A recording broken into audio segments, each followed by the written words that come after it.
جناب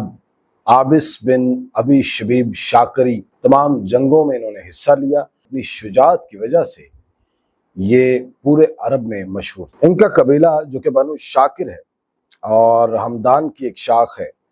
اس کی نسبت حضرت علی کرم اللہ وجہہ نے صفین کے میدان میں فرمایا تھا کہ اگر ان کی تعداد 1000 ہو جائے تو خدا کی عبادت اس طرح ہونے لگے جیسے اس کی عبادت کا حق ہے۔ جب مسلم بن عقیل علیہ السلام کوفے میں وارد ہوئے اور انہوں نے تمام لوگوں کی بیعت لینی شروع کی تو سب سے پہلے عابس ہی تھے جنہوں نے اٹھ کر تقریر کی، اور اس کے بعد حبیب ابن مظاہر۔ جب حالات سازگار دیکھے مسلم بن عقیل علیہ السلام نے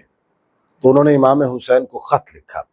اور وہ خط جس شخص کے ہاتھ بھیجا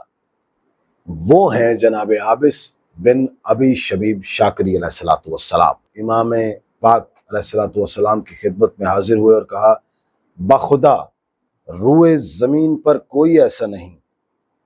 جو مجھے آپ سے زیادہ عزیز اور محبوب ہو۔ اگر مجھے قدرت ہوتی کہ میں اپنی جان سے زیادہ کوئی عزیز شے آپ کی خدمت پر نثار کرتا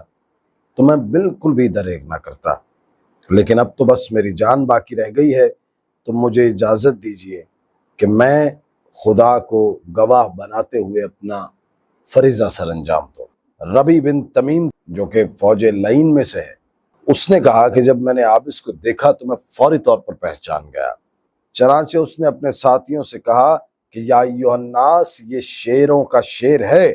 کوئی ایک شخص تم میں سے اس کے مقابلے کو نہ نکلے۔ عمر سعد نے کہا کہ تم میں سے کوئی اس شخص سے لڑ نہیں سکتا تو اس پر پتھر برساؤ۔ شعیب ان پتھروں کو اپنی ذرا سے روکتے ہوئے اور اس کا مقابلہ کرتے ہوئے صفوف میں شامل ہو گئے، اور آپ نے ایسا جیدار مقابلہ کیا کہ جس صف کی طرف آپ جاتے وہ صف الٹے پاؤں پھرنا شروع ہو جاتی۔ کو چاروں جانب سے گھیر لیا گیا، اور جس کے ہاتھ میں پتھر تھا اس نے پتھر مارا، جس کے ہاتھ میں نیزہ تھا اس نے نیزہ مارا۔ آپ زخموں سے چور ہو کر جب زمین پر گرے تو مولا علیہ السلام آپ کے جنازے پر آئے اور آپ کے سر کو اپنے زانوں پہ رکھا اور گرد و غبار صاف کیا، اور فرمایا کہ ابن شبیب،